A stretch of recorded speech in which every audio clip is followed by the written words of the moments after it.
Hello à tous, c'est Thomas de Cards Hunter, j'espère que vous allez bien. Aujourd'hui, on se retrouve pour une vidéo. Ça fait longtemps qu'on n'a pas testé une nouvelle société de gradation.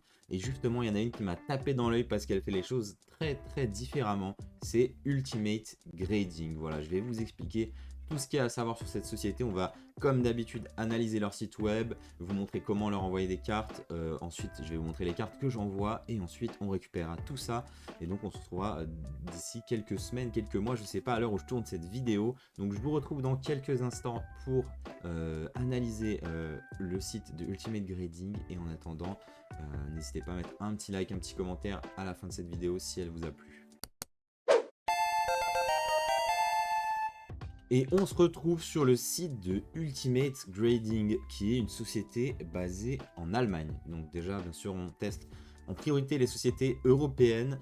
Alors leur site, et je vous le dis, leur site est moche, mais c'est pas vraiment si important. Et là, vous voyez directement un petit aperçu du boîtier. Alors qu'est-ce qui m'a interpellé chez cette société Ultimate Grading? Déjà, plusieurs choses. Déjà, leur boîtier. C'est un vrai nouveau boîtier original qui ne ressemble d'ailleurs à aucun autre boîtier qui existe. C'est-à-dire que ce boîtier est extrêmement fin. Là, ça se voit quand même, hein. Le boîtier est très fin. Il est très long parce qu'on a les subgrades qui vont se situer en bas de la carte et on a une disposition assez différente. Donc, vous allez voir, il n'y a pas uniquement le boîtier qui est différent avec cette société, on va en discuter.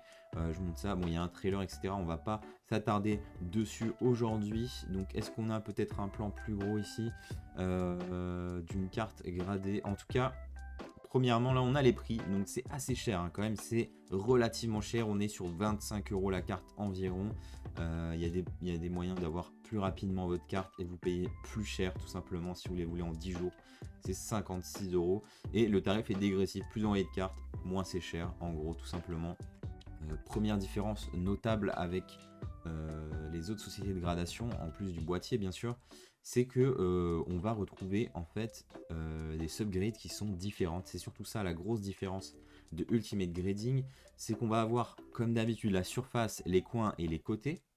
Donc ça ne change pas. Et notre dernière note ne sera plus le centrage, mais ce sera une note de print, c'est-à-dire une note d'impression. Et en fait, cette note-là va juger de la qualité d'impression de la carte, c'est-à-dire qu'elle va regrouper à la fois le centrage de la carte, cette note, mais également, par exemple, si vous avez des print lines sur votre carte, si vous avez du silvering, si vous avez des défauts d'origine de la carte, en fait. Et cette note-là va prendre en compte tous les défauts d'origine de la carte. Et ensuite, grosse différence également, on va avoir deux notes sur notre carte. On va avoir la note ici sur 10 classique qui va prendre en compte uniquement la surface, les côtés et les coins, qui ne prendra pas en compte la note de print. Et ensuite, ces étoiles ici vont représenter la note de print. Quel est l'intérêt? Vous allez me dire, c'est simple. Ici, on va juger au final de l'état de conservation de la carte sans prendre en compte les problèmes d'impression qui au final sont des problèmes qui ne sont pas, enfin c'est pas notre faute s'il y a une print line sur une carte, s'il y a un défaut de coupe par exemple, cette note là ne sera pas affectée. C'est-à-dire qu'au final on peut se retrouver avec une carte, moi je trouve ça hyper intéressant, avec une carte qui a 10 mais qui va pas par exemple être parfaite mais qui aura une print line sur Lolo. Du coup, ici, on va se retrouver avec peut-être 4 étoiles sur 5 ou 4 étoiles et demie sur 5.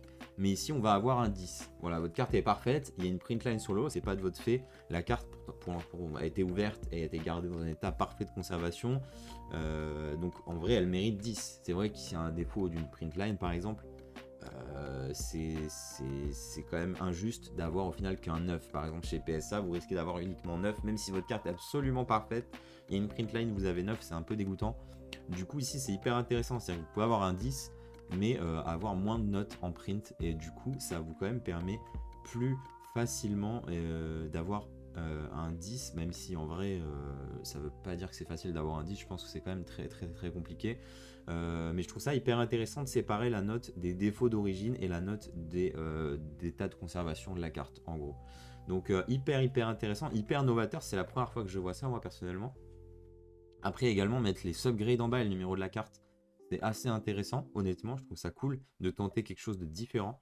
C'est pour ça que je voulais tester cette société. Du coup, on a beaucoup de place ici pour mettre de l'information.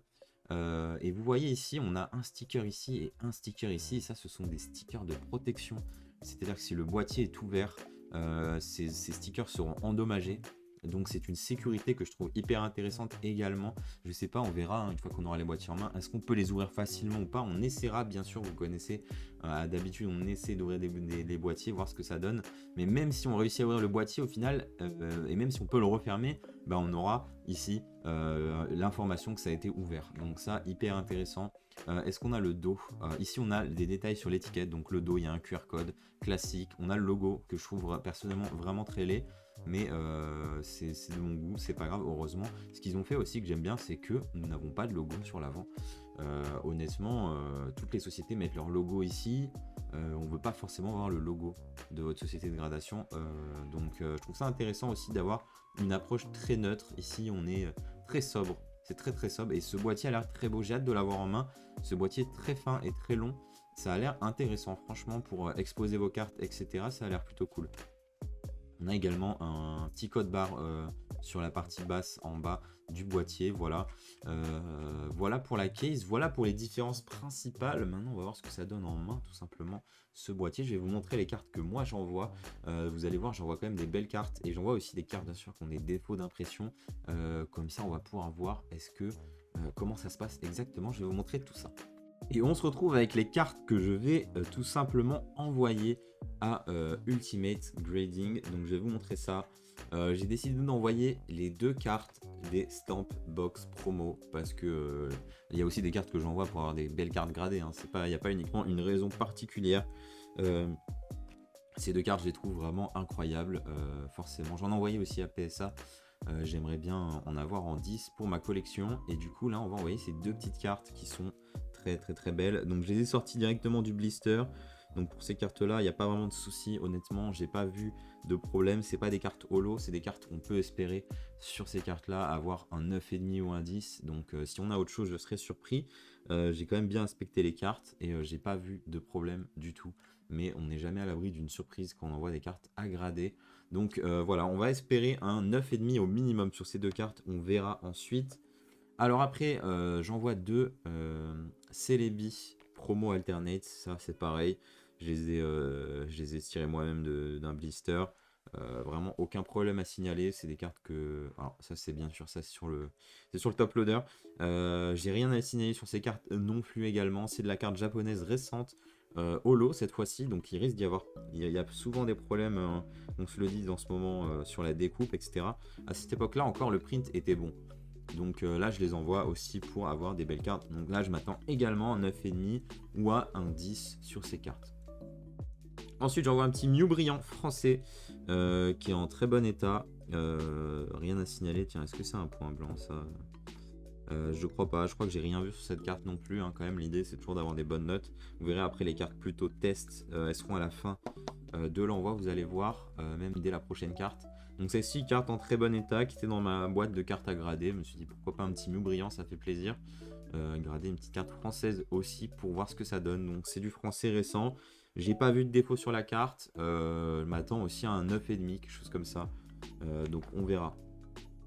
Ensuite, très intéressant de voir pour cette carte, j'envoie une magnifique carte Dracofeu Shiny de Tempête Plasma. Ça c'est une carte incroyable en japonais en édition 1, c'est relativement rare dans un état de conservation aussi bon. La carte est quasiment parfaite, elle n'a pas été envoyée à PSA pour une raison, je vais vous montrer. Il y a un défaut sur cette carte, donc on va voir comment ce qui se passe si j'envoie cette carte à grader. On va peut-être le voir ici, je sais pas. Si vous le voyez. Vous le voyez ici, il y a un tout petit point d'enfoncement, vraiment très léger sur la surface ici, vous le voyez, hein, je pense. Du coup ça, par exemple, si j'envoie ça à PSA, même si la carte est absolument parfaite en dehors de ça, je vais avoir au maximum 6. Donc j'ai pas pris le risque d'envoyer chez PSA, hein, et c'est sûr qu'ils vont le voir, ils vont mettre 6, c'est vraiment absolument ridicule je trouve, mais c'est comme ça, c'est dans leurs critères de notation. Du coup je me suis dit on va envoyer ici pour voir comment ils gèrent un mini impact comme ça, est-ce que ça va affecter. Je sais que chez PCA par exemple la carte aurait probablement 8 voire 9, honnêtement ça impacte assez peu sur la note, mais c'est PSA, c'est extrêmement sévère vis-à-vis de ce type de dommage. Donc ça c'est potentiellement un défaut de... Honnêtement je vois pas comment ça a pu être fait après l'ouverture du booster. Donc pour moi, ça, c'est probablement un défaut au niveau de l'impression, mais c'est dur de le prouver et c'est compliqué. Donc je pense pas qu'il soit noté comme un défaut de print. On verra justement, c'est un test. En tout cas, magnifique carte qui va être envoyée aujourd'hui à Ultimate Grading. Ensuite, j'ai pris une carte ancienne que j'ai ouvert moi-même de booster. Du coup, on va voir comment ça rend pour une carte Gym. Et puis, vous vous souvenez, j'avais fait grader l'autre carte de Ondine. Et cette fois-ci, on a l'autre carte bannie de... j'ai oublié son nom, Sabrina, je dis de la merde. Je sais, oui, Sabrina. Voilà, donc on va voir ce que ça donne niveau note. La carte, j'ai pas vu spécialement de défaut, je l'ai tiré moi-même de booster. On pourrait espérer un 10 sur cette carte, on va voir. Ensuite, j'ai pris un Pikachu Korokoro. Pourquoi? Tout simplement parce que ce Pikachu Korokoro, vous le savez, il a des printlines infâmes. Et ça, c'est le cas maintenant de toutes les cartes japonaises, la plupart en tout cas. Donc je sais pas si vous allez voir, mais en gros on a une énorme printline ici, et en plus de ça on a une printline là, et une printline, en fait ça fait un genre de quadrillage. Donc on a des giga printline sur la carte. Pour la carte en elle-même, moi j'ai pas vu d'autres défauts, donc j'en ai pris une que j'ai trouvé vraiment propre, mais qui justement avait des grosses printlines, elles l'ont toutes hein, en vrai. Et du coup on va voir, est-ce que du coup on va avoir par exemple 10 sur la carte et pas que 4 ou 3 étoiles sur le print. C'est hyper intéressant de voir ça, c'est pour ça que je vous ai choisi cette carte-ci, même si en temps normal je n'aurais pas vraiment envoyé grader une carte de si faible valeur. Donc on va voir ce que ça donne pour ce Pikachu Korokoro. Ensuite on a un Mewtwo Full Art, de CP6, donc évolution. Donc on va voir ce que ça donne pour ce Mewtwo Full Art. J'ai pas spécialement vu de défaut non plus sur cette carte. Je trouve que c'est une belle carte à envoyer. Pourquoi pas faire grader. Et du coup on attend un 9,5 également sur celle-ci. Et ensuite le fameux Lougarok, ça fait... Je sais pas combien de fois ça fait que je l'envoie grader, hein. Je l'ai envoyé chez MTG Grade, je l'ai envoyé sur Card Market Grading, vous le voyez ici le boîtier. Et maintenant on l'envoie chez Ultimate Grading. Pourquoi? Tout simplement parce que le centering n'est pas bon, du tout. Alors là, ça paraît pas être la chose la plus flagrante au monde, mais quand même ici on voit, hein, regardez ce coin-là par rapport à ce coin-là. Du coup, la carte est relativement mal centrée.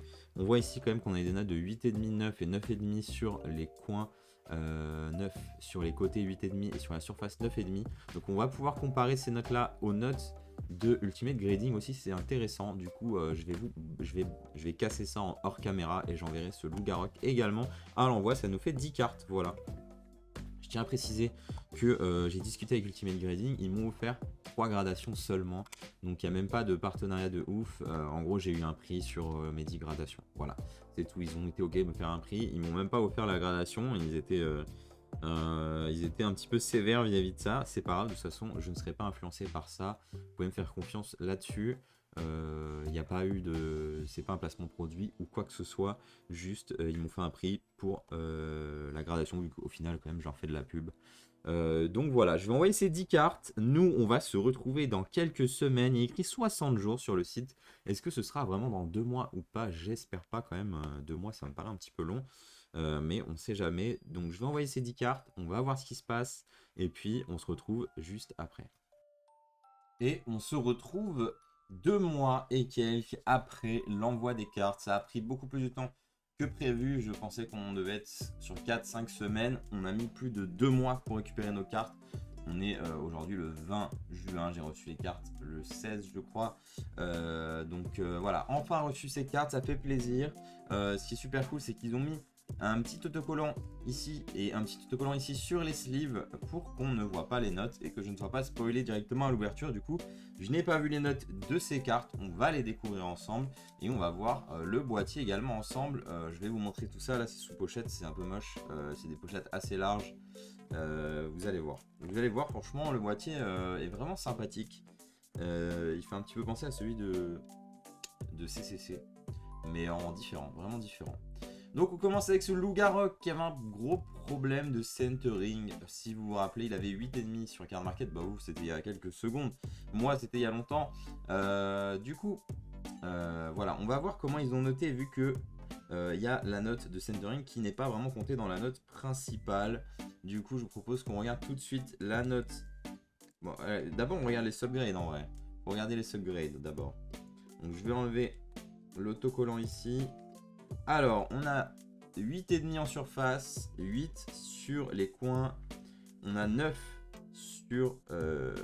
non, on a 8 sur les côtés, 9 sur les coins. Et on a 8 sur le print.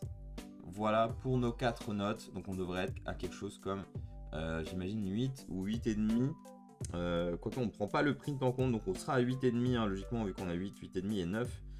Et le print, ce sera des étoiles. Donc on devrait avoir 3 étoiles, je crois. Voilà, c'est ça. On a 8,5 sur cette carte et 3 étoiles. Alors c'est marrant, hein, mais la carte avait eu aussi 8,5 chez Card Market Grading. Donc au final, on voit qu'il y a quand même une cohérence, hein, alors que c'est deux boîtes qui n'ont absolument rien à voir. Mais intéressant de voir que ça note pareil, ce qui est plutôt bon signe pour les deux, honnêtement. Donc voilà, j'ai le boîtier en main, je vous le montre, il est très transparent. Très transparent. Hop, très long. Voilà, je vous compare ça à un boîtier PSA. Ici, on est quand même bien plus long. Donc, on est un petit peu plus long. On est un petit peu plus long, j'exagère. Vraiment de pas beaucoup au final. Mais on est quand même bien plus large. Vous voyez. Hop. On est plus large et plus long. Donc, c'est quand même un petit peu plus massif.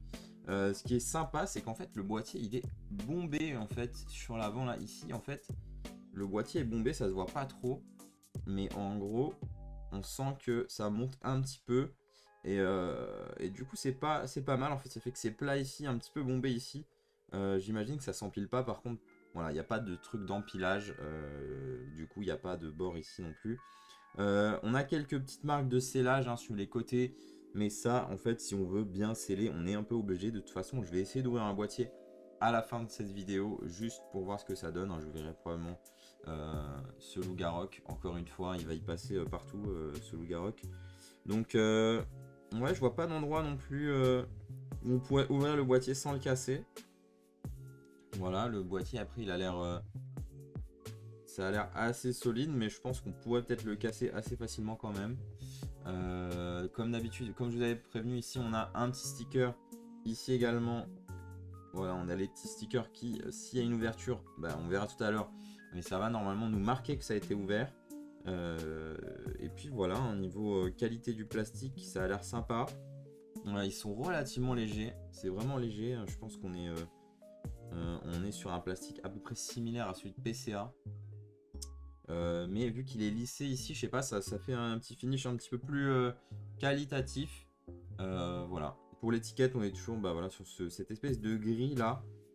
Qui moi j'aime pas trop ce gris. J'aurais peut-être préféré que ce soit noir. Voilà, je sais pas trop. Je suis pas très fan des étiquettes personnellement, mais après c'est assez sympa franchement ce boîtier.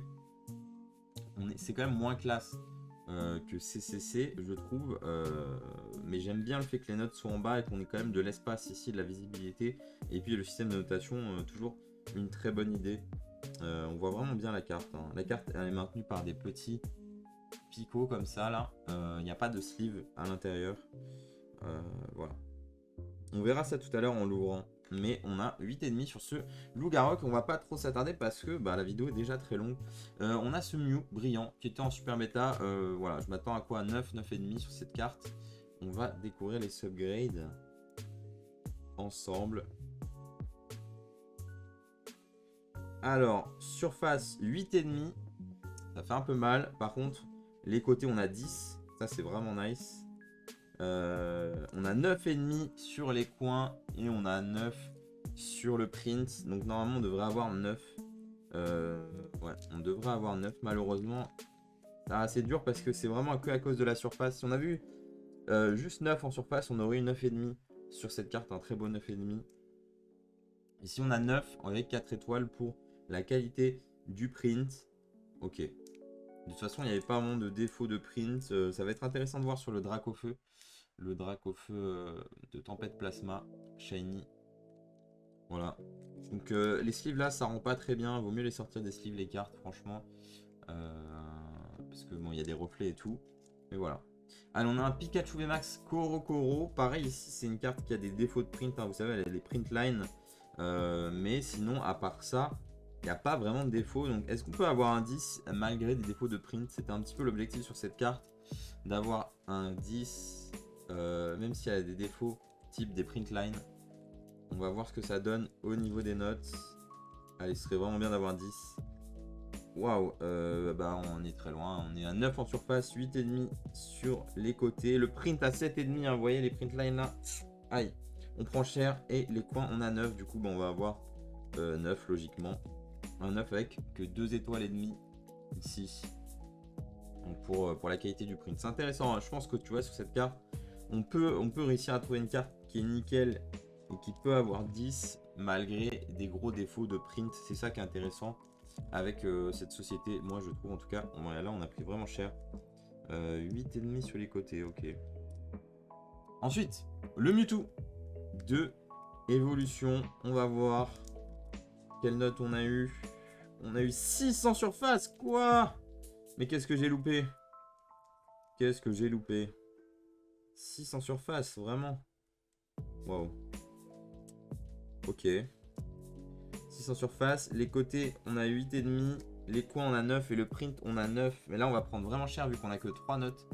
Bah, du coup, on va avoir 7, je pense, sur cette carte. Ouais, on a 7. Ça fait mal, hein. Ça fait mal 7 là, par contre. Je sais pas, c'est... Il y a des rayures là. Je les avais pas vues. Ouais, a priori, j'avais pas vu, mais ici, on voit pas trop bien, mais il y a des rayures. Attendez, j'essaie de vous montrer. Il y a des rayures sur la surface à l'avant. C'est étonnant que je l'ai pas vu avant, mais bon, je suis pas parfait. Hein. Ouais, il y a des grosses rayures là. Vous voyez dans la main là, ici, il y a des grosses rayures. Étonnant, je me rappelle pas de ça, mais bon. J'ai pas dû faire attention. J'ai pas dû faire attention. Bon, bah du coup, on a eu 7 sur cette carte. Ok. Celebi. On y va pareil, ça c'est une carte qui pourrait avoir 10 malgré des défauts de print. Pour l'instant, c'est compliqué. On a 10 en surface. On a 9 sur les côtés. On a 9,5 sur les coins. Et on a 8,5 en print. Donc là, on va avoir une note de 9,5 logiquement. Mais ce qui est bien, c'est que, bah, en fait, si le print avait été pris en compte normalement et pas dans les étoiles, on aurait une 9 sur cette carte avec ce 8,5 en print. Donc là, grâce à ce système, on a 9,5 sur notre carte et puis on a moins d'étoiles qu'on pourra avoir. Mais du coup, moi j'aime vraiment bien ce système de notation malgré tout, même si bon là on prend un peu cher. On va voir ce que ça donne sur la suite. Hop, avec cette carte que j'ai ouvert moi-même. Hein. Là, je m'attends vraiment à 9,5 minimum, sinon je serais déçu. Très déçu. On a 9,5 en surface, 9,5 sur les côtés et on a 9 sur les coins. Donc on a un 9,5 sur cette carte avec un 9 en print. Donc là, hop, je pense qu'on a eu une 9 si on n'avait pas eu ce système d'étoiles aussi. En tout cas, très bonne note là, 9,5 et 4 étoiles. Alors c'est vrai que ça rend complexe hein, la valeur des cartes du coup. Je veux dire, si j'ai la même qui a que 3 étoiles et demie, ça veut dire quoi au niveau du prix, etc. C'est difficile de juger. De toute façon, c'est une société assez récente et il n'y aura pas vraiment de point de comparaison. C'est toujours difficile d'estimer des cartes comme ça. Allez, ensuite on a le fameux Nigosier que j'ai ouvert moi-même d'une boîte Stamp. J'espère aussi 9,5 au minimum. Ce serait bien qu'on ait un 10 quand même. 9,5 en surface, 9 sur les côtés, 9,5 sur les coins et 8,5 en print. Donc là c'est pareil, on a un 9,5 mais sauvé de justesse par le système des étoiles. Donc 9,5 c'est quand même très bien, j'ai l'impression que c'est quand même très dur d'avoir 10. On est sur une notation qui a l'air d'être à peu près similaire à ce que fait Card Market Grading. Sauf que justement, avec le système d'étoiles, on est moins impacté par la qualité du print. Donc je me demande à quoi est juge la qualité de print sur cette carte, sachant qu'il n'y a pas vraiment de print line ou quoi que ce soit sur ces cartes. Donc je sais pas vraiment, c'est peut-être juste le centering qui pêche ici. Parce que c'est vrai que la carte est légèrement off-center de gauche à droite. Donc c'est peut-être ça qui nous vaut le 8,5 sur cette carte, j'imagine. Allez, oh, ils ont mal mis le sticker là, mais on a... le sticker est mal mis, mais... Attendez, regardez. Ok, on n'a rien vu, on n'a rien vu. Ok, on n'a rien vu, c'est bon. Ok, c'est juste que la carte s'était déplacée. Si, on a vu quand même les deux 10. On espère avoir un troisième 10 pour faire 10 sur cette carte, ce serait magnifique par contre. Si on peut avoir 10 sur ce Pikachu Stamp. Alors attendez, hop, hop, hop. Allez, donnez-moi un 10 sur les côtés s'il vous plaît. 9,5, 10, 10, Est-ce qu'on a 10 du coup? Logiquement, on a 10. Si on a 2 10 et un 9,5, on devrait avoir 10. Et en print, regardez le print encore une fois qui aurait pu faire baisser notre note globale. Peut-être à cause du centering, même si là il me paraît bon. Et du coup, on a 10 sur cette carte malgré ses défauts de print. Donc, ça, c'est vraiment l'exemple parfait que je trouve vraiment, vraiment nice. C'est-à-dire que, ok, il y a des défauts d'impression. Là, je sais pas quels sont les défauts d'impression, honnêtement. Je vois pas trop de problèmes de centering. Donc, je sais pas quels sont les problèmes d'impression. Mais malgré tout, on a un 10, même si c'est pas une carte qui est parfaite. C'est peut-être, voilà, peut-être on aurait PSA 10 sur cette carte. On n'aurait sûrement pas BGS 10, j'imagine. Mais en tout cas, enfin, on aurait peut-être PSA 10, c'est pas sûr. Hein. Mais en tout cas, on a notre 10 quand même. Et on voit quand même avec les étoiles que notre carte n'est pas parfaite. Mais c'est quand même un 10. C'est-à-dire qu'elle est quand même quasiment parfaite malgré des défauts d'impression. Et du coup, franchement, c'est ce que je trouve vraiment stylé dans cette notation un petit peu différente. Qui impacte pas la qualité de la carte dans l'absolu. Mais enfin, la carte a des défauts, mais c'est des défauts d'origine. Hein, on peut rien y faire malgré tout.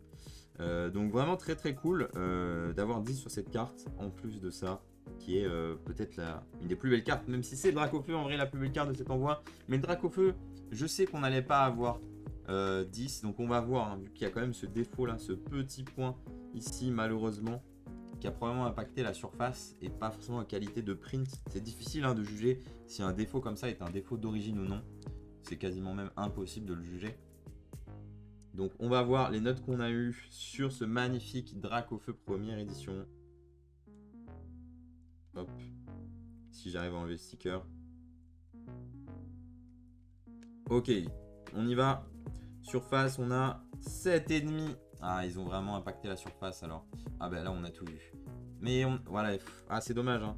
On a 9,5 sur les côtés, 9,5 sur les coins et 8,5 en print. Donc ils n'ont pas vraiment impacté ce point-là comme du print. Ce qui était en même temps difficile à faire et à justifier. On a quand même eu 8,5 sur cette carte. On aurait eu 6 chez PSA parce que c'est vraiment le...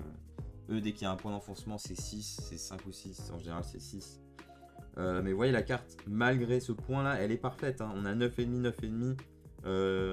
Et on a juste le 7,5. On a perdu 2 points à cause de ce tout petit point d'enfoncement. C'est dommage. Mais ça n'empêche que c'est une magnifique carte. Allez, on la sort pour l'occasion.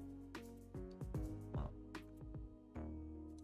Donc, globalement, satisfait de la notation. Je trouve que ça a quand même... Tout a globalement du sens sur la notation. Sur le print, ils ont quand même l'air exigeants. J'ai l'impression que si c'est pas parfaitement centré, on va perdre des points. Après, peut-être qu'ils prennent en compte d'autres types de défauts dans le print. Je ne sais pas lesquels, mais en tout cas, je trouve que les notes sont vraiment très cohérentes. On se rapproche de ce que ferait un car market grading, je pense. Sauf que c'est un tout petit peu moins sévère grâce à la note de print, qu'il faut prendre en compte aussi. Hein. De toute façon, si vous avez une carte qui a 10 avec 9 en print, et une carte qui a 10 avec 10 en print, forcément la carte qui a 10 en print vaudra plus cher. Mais globalement, les notes, je trouve très cohérentes. Voilà, je trouve ça très très cohérent. Honnêtement, bon, je suis déçu par le Mewtwo parce que j'avais pas vu ces énormes scratchs. Peut-être qu'on peut les voir en replay sur la première partie de vidéo. Mais je ne les avais pas vus. Mais en tout cas, globalement satisfait, franchement, de l'expérience. Voilà, qu'est-ce qu'il y a de problématique pour moi chez Ultimate Grading? Bah, ça a été un peu long, hein, un peu plus de 2 mois. Je trouve que c'est long pour une société qui est récente. C'est un petit peu cher. Et puis, je suis pas fan du design des étiquettes. Leur logo, j'aime pas vraiment. Je pense qu'il devrait y avoir une petite refonte sur le logo, un petit peu sur les couleurs ici. Voilà, et ça pourrait être vraiment très très sympa. Une très belle alternative. Et surtout, cette note de print, voilà. Donc, si vous avez des cartes qui sont en parfait état, mais qui ont par exemple des print lines ou ce genre de choses, bah, c'est intéressant franchement d'envoyer chez eux, je pense. Après, comme d'habitude, voilà, est-ce que la société elle va percer? Est-ce que vos cartes auront une plus-value parce qu'elles sont gradées très très bien chez Ultimate Grading? Ça, c'est une autre question et ça prendra énormément de temps à définir. En tout cas, j'avais envie de vous présenter cette solution que je trouve intéressante parce qu'ils font les choses différemment. Et j'ai une autre vidéo qui arrive sur une autre société aussi, pas en France, qui propose des choses différentes. Voilà, c'est un petit peu les choses vers lesquelles je me tourne pour faire des tests de gradation.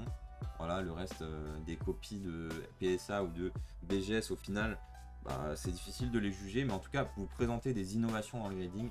Je trouve ça intéressant. Et ici, on a quand même une belle innovation avec cette note de print que je trouve vraiment logique, honnêtement, avec du recul.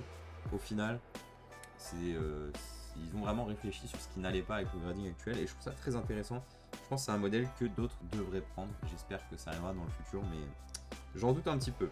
Voilà. Du coup, la petite séquence bonus, on va essayer d'ouvrir le boîtier. Je sais pas trop par où on va commencer parce qu'il n'y a pas vraiment de zone pour travailler l'ouverture. Donc je pense qu'il faut essayer de passer là, mais ça me paraît compliqué à ouvrir en fait. Il va falloir forcer quoi. Sinon j'essaie de le casser comme ça à main nue, voir. Ok, ça s'est fendu directement. Ah ouais, c'est vraiment pas très dur à casser. Ça s'est cassé de suite. Alors là, j'essaie de pas abîmer la carte, même si c'est probable que je l'abîme. Hein. Donc là, j'ai carrément cassé en deux le boîtier assez facilement à main nue, vous avez vu. Donc ils sont relativement fragiles quand même. Même si, bon, pourquoi est-ce que vous feriez ça avec vos cartes? On peut se le demander. Hein. Ok, j'ai failli tuer la carte, ça aurait pas été dramatique, mais bon, une fois que je suis là maintenant, on fait levier comme d'hab. Hop. C'est marrant, on dirait qu'il y a de la colle. On dirait qu'il y a une genre de colle sur les côtés du boîtier. Ok. On va quand même pas essayer de pas tuer la carte. Bon, en tout cas, ça se casse. Hein. Je veux dire, ça souffle pas sans casser, en tout cas. Ce qui est plutôt une bonne nouvelle, bien sûr. Et en plus de ça, on va voir ce que ça fait sur les stickers, là. Si on arrive à ouvrir. Et donc, vous voyez, hein, je suis vraiment obligé de casser. Et d'ailleurs, ça se casse en plein de petits morceaux, ce qui fait que c'est quasiment impossible de l'ouvrir et le refermer, je pense, ce boîtier. Ok. Je casse des petits bouts. Hop. Ok, on va arriver à la partie supérieure.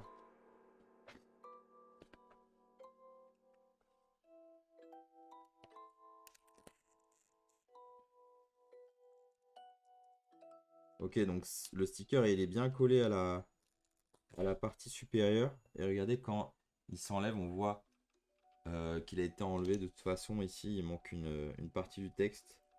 Donc en fait, le sticker il est collé. C'est marrant, hein, il est collé. Il est plié et collé sur les deux parties de l'étiquette comme ça. Voilà, là j'ai l'étiquette. C'est un genre de carton assez épais. Hop. Mais du coup, voilà, le sticker s'est totalement enlevé. Bon, on peut dire que c'est plutôt réussi pour le test, même si au final, le boîtier paraît assez fragile. C'est marrant, hein, vraiment, on dirait qu'il est collé sur les extrémités. Ici, là, on voit de la colle. Oui, j'enlève ça. Donc, je sais pas s'il est soudé et collé. Je sais pas exactement c'est quoi leur process. Mais en tout cas... Voilà pour notre carte qu'on a bien démonté en fait. Hein. On lui a fait du mal là, à la carte. C'était la dernière fois qu'on envoyait ce loup-garou. Vous pouvez lui faire un petit adieu dans les commentaires. Pauvre loup-garou Cool Art. Donc voilà pour cette vidéo sur Ultimate Grading. J'espère que vous avez apprécié ce petit retour sur YouTube. Maintenant, je vais être plus régulier. Je vais essayer en tout cas, j'arrête pas de le promettre, je n'y arrive pas. Mais j'ai plein de choses qui arrivent, notamment des très belles choses sur Flesh and Blood, voilà, très content. On continue les lives le jeudi, on continue les lives de temps en temps pour d'autres sujets, voilà. Donc là, vendredi 24. Okay. Donc voilà, j'espère que vous avez kiffé la vidéo. On se retrouve très très vite pour d'autres tests de grading, d'autres ouvertures, des belles choses, vous allez voir. Il y a du lourd qui arrive.